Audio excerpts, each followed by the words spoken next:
Understanding and studying dental materials is an unpleasant experience for most dental students. In this presentation, I have attempted to simplify glass ionomer cement, one of the widely used restorative material in dentistry, with graphics and images so that each and every dental student can understand and learn dentistry in an easy way. In this presentation, I have included a brief history about glass ionomer cement, a simple classification, setting reaction and properties of glass ionomer cements, then the mode of adhesion of GIC to tooth structure, its mechanism of fluoride release, its advantages, disadvantages, applications, and few words about the modifications of GIC. I am Dr. Benin. If you are a dental student or a dentist watching this video, kindly consider subscribing to my YouTube channel Smart Dentistry. I will make videos that will be useful for dentists and dental students. The history of GIC goes back to the year 1965 when Wilson found that silicate powder can be mixed with polyacrylic acid and can be used as a restorative material. With extensive research, Wilson, along with Kent, made the first clinically usable glass ionomer cement in the year 1972. In the year 1974, the commercially available GIC was introduced. It is also worth noting that GIC was never called as glass ionomer cement in the past. It was called as polyalkylate cement. And the word polyalkylate better explained about the material than the word glass ionomer. Looking into the classification, there are numerous ways GIC is classified. Broadly, it can be classified as luting, restorative, and pit and fissure sealants. Type 1 or the luting cement can be further subdivided into conventional and resin modified. The type 2 or the restorative material is further subdivided into 5 types. They are the conventional material, resin modified, metal modified, high strength, packable, high viscosity material, and finally the core buildup material. The type 3 is a pit and fissure sealant that is further subdivided into conventional self-cure type and resin modified. Looking at the composition, conventional glass ionomer cement is available as a powder and liquid. The powder consists of silica, alumina, aluminium fluoride, calcium fluoride, sodium fluoride, aluminium phosphate, and barium oxide. The liquid consists of 50% aqueous solution of polyacrylic acid. Polyacrylic acid tends to become a gel. In order to prevent the gelation property of polyacrylic acid, copolymers of itaconic acid, malic acid, and tricarboxylic acid will be added. To control the setting reaction, tartaric acid is added and water is the major component and it acts as a reaction media. Understanding the setting reaction of GIC is very important. Let's understand the setting reaction in a smart way. These are the powder particles which are magnified, and this is the liquid component of glass ionomer cement. As already seen, in the reaction medium of water, the long-chained polyacrylic acid is the major component and it is surrounded by the copolymers of short-chained acid like malic acid, itaconic acid, tricarboxylic, and tartaric acid. As being an organic acid, polyacrylic acid consists of an acid group, that is the COOH group, which is essential for the setting reaction. When the powder is added to the liquid, the setting reaction begins. And the setting reaction can be divided into the following 5 stages. The stage of decomposition, migration, gelation, post-set hardening, and the maturation phase. The first stage is called the decomposition stage. The acid group of the polyacrylic acid releases the hydrogen ions, and these hydrogen ions will start attacking the surface of the powder particles.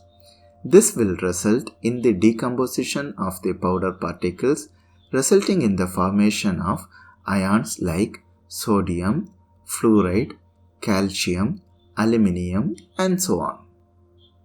In the second stage, that is the migration stage, the ions, namely fluoride,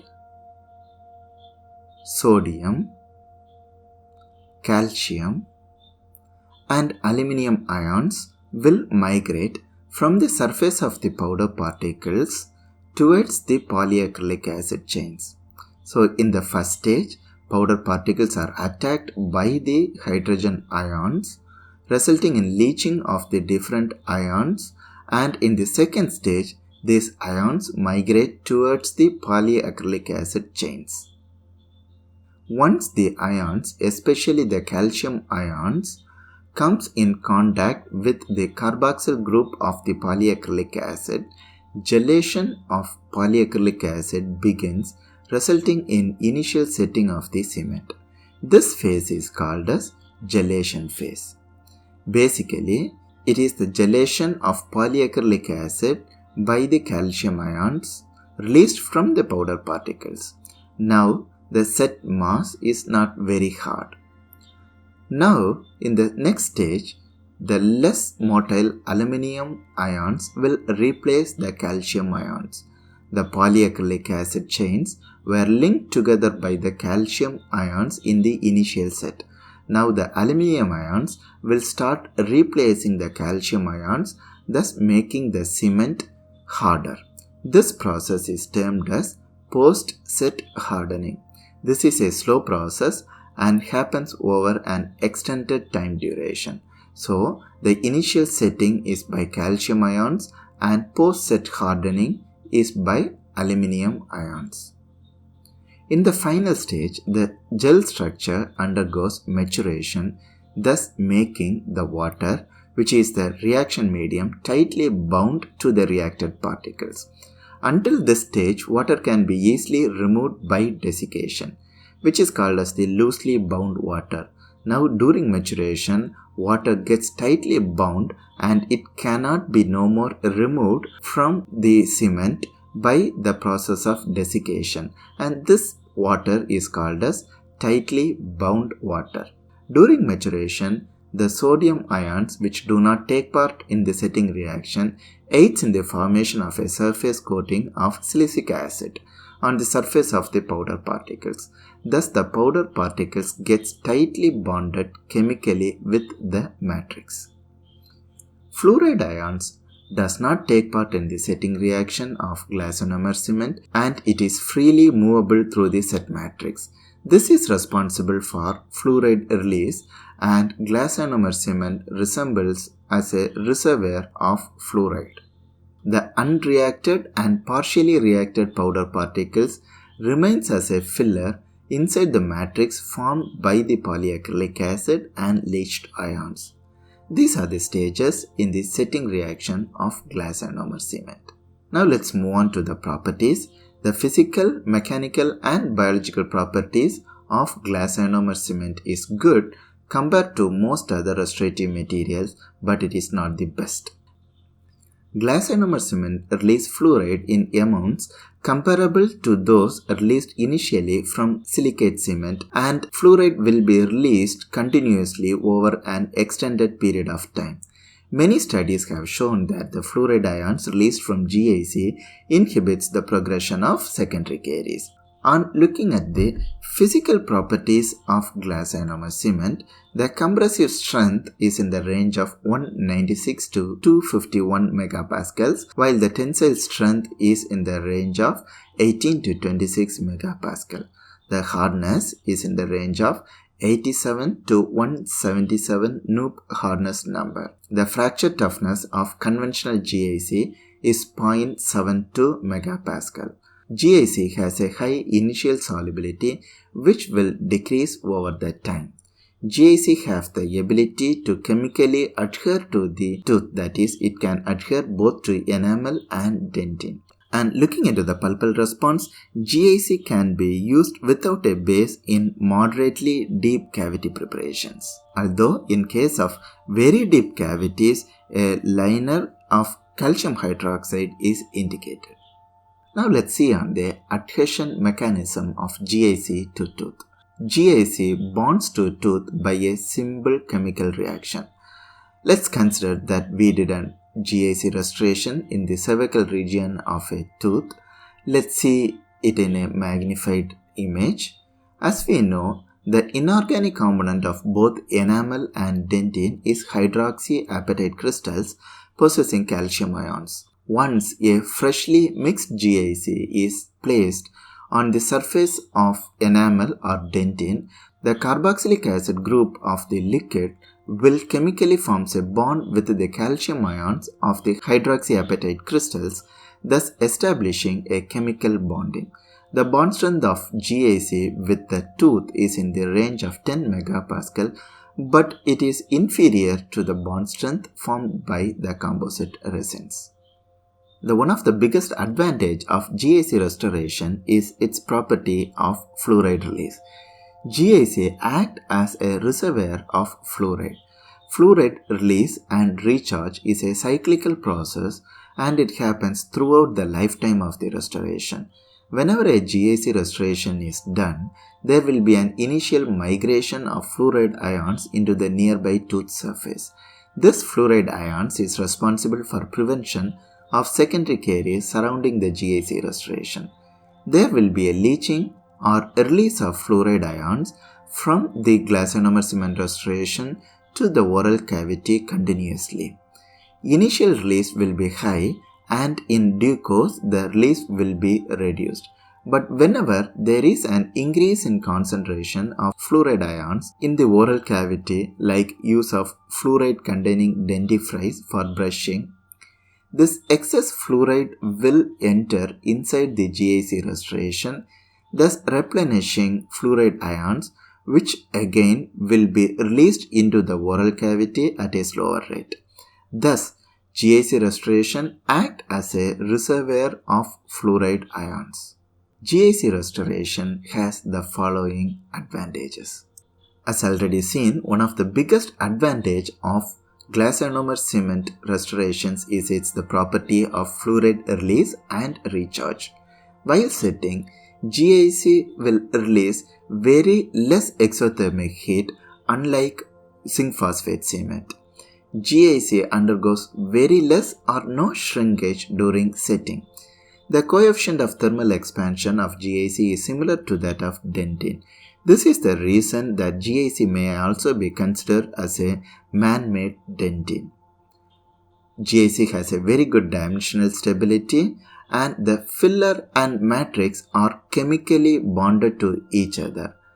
GAC is resistant to microleakage and it is non-irritant or mild irritant to dental pulp. It has a very good marginal integrity and chemical adhesion of GAC to enamel and dentin can happen even in the presence of moisture. GAC also has a moderately good compressive strength.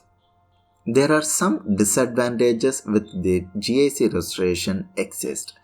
It is susceptible to dehydration over lifetime of the restoration. So whenever we are doing any procedures that requires drying of the oral cavity, the GAC restoration must be protected.